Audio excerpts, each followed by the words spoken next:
sticking it to a stuck-up hottie. All right, here we go. Okay, get ready for this one, everybody. Hey, Billy Badass Burr. Long-time listener, first time writing in. I have a funny story I'd like to share about a time when I rejected a smoking hot lady. Lady? I think back fondly of this memory, and hopefully it has some comedic value for you. All right. I don't see the value if she was smoking hot. What did she do, sir? I live in a large metropolitan... we all put up with extra shit. Smoking hot. That's what they always say. Me and they always joke about that. If you watch Wheel of Fortune, which that was our show, Jeopardy and Wheel of Fortune. We still watch them when my wife was late in her pregnancy and she just was over it. A way to just sort of, wind down every night was we would watch those back to back and we'd have a great time. And we would always laugh because for whatever reason, when you're a contestant on Wheel of Fortune, they would be like, who do you got here today? And they always be, my smoking hot wife. And I think the ladies do, my smoking hot husband. It was always my smoking hot, smoking hot wife. All right, anyway, I live in a large metropolitan city in the Southwest. This town is known for its partying and wild nightlife. You could have just said fucking you're in Arizona. That's what I'm guessing. What is this, Scottsdale? At the time, I was about 22 years old, and I was working as a busser in an upscale contemporary restaurant. This place was a madhouse, as you can imagine, from drugs to sexual behavior, rampant among almost all the staff members and customers. It sounds like a reality show if I've ever heard one. I'm more of a straight-laced kind of guy, and exposure to this kind of hyper-sexual, hedonistic behaviors always rub me the wrong way. Yeah, when human beings start acting like dogs, you want to get away from them. That's a good instinct to have. One of the hostesses was a weekend warrior, National Guard, and was a drop-dead gorgeous hottie. Back in the day, she would have been on a calendar. The fucking smoking hot hotties of the fucking National Guard in the Southwest. The Playboy guy would have been all over that. A 9 out of 10 gorgeous, half Caribbean, maybe 24. But she had one of the worst cunty, stuck-up bitch attitudes. Well, dude, she sounds smoking hot already. I've ever had, he said, one of the worst cunty, stuck-up bitch attitudes I have ever had to tolerate. Okay, I've ever had to tolerate? Is that what you mean? All right. She fit the bill. Coked up and a party animal. Oh, I don't do coked up.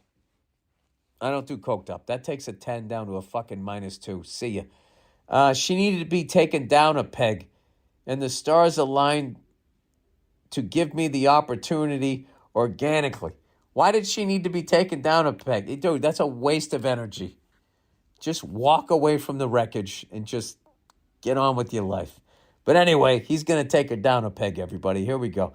One night, as I was on my way to work, we ended up in a brief discussion about her college education. You're on your way to work, and you guys were in a brief discussion, so you're commuting? You're riding in the same car?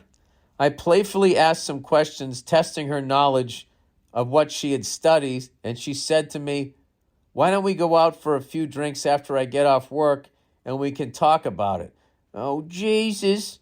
To which I replied casually, "This to do, and I'm sure you do too." The look of shock on her face was priceless, and I walked away feeling like a badass. I know I probably missed out on the best sexual experience I ever would have had in my youth, but it was worth it. To just for once in my life, to have the willpower to say no to a beautiful woman. Parentheses, and believe me, I don't get that opportunity often. All right, I get this. This is kind of funny.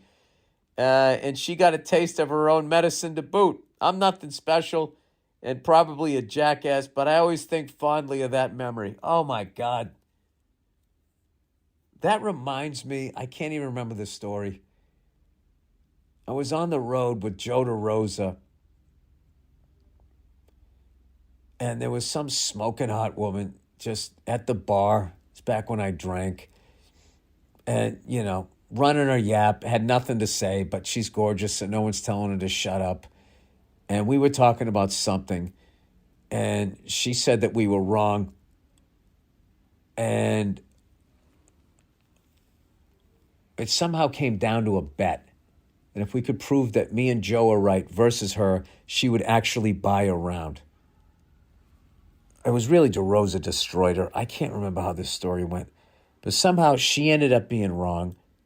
And we're like, all right, for the first time in your life, why don't you buy a round of drinks, Miss Cutie Pie? She goes, oh, you don't think I will? I fucking will. And she put her credit card down. And I don't know how we figured it out, but it was actually her boyfriend's credit card.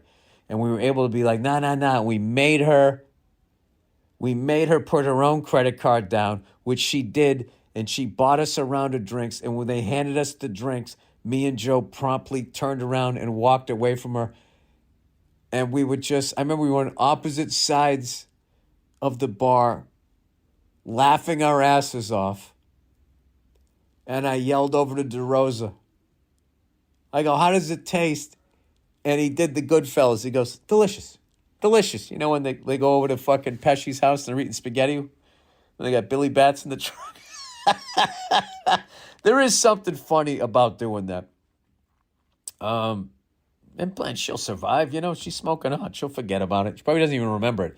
Anyway, and she actually came around and wasn't such a cold-hearted bitch afterward. To me at least. So it all worked out in the end. Yeah, well, there you go. You learned a valuable lesson.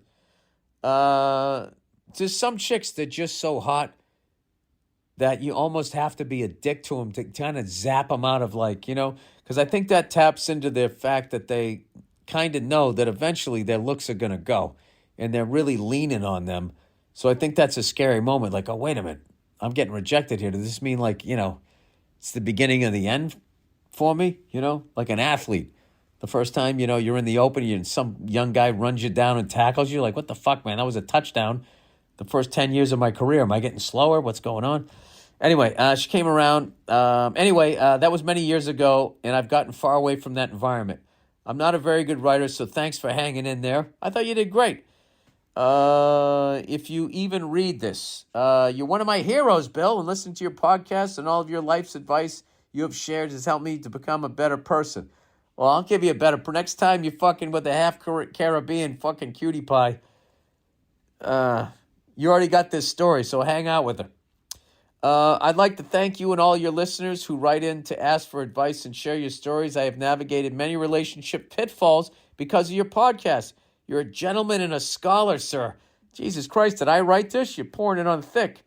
You are truly doing a public service. Thank you. I'm also... What is that? I am a public server, right? Is that what the politicians are? Is that what they call each other? When can I get some of those fucking stock chips that they're getting? I have no idea. Anyway,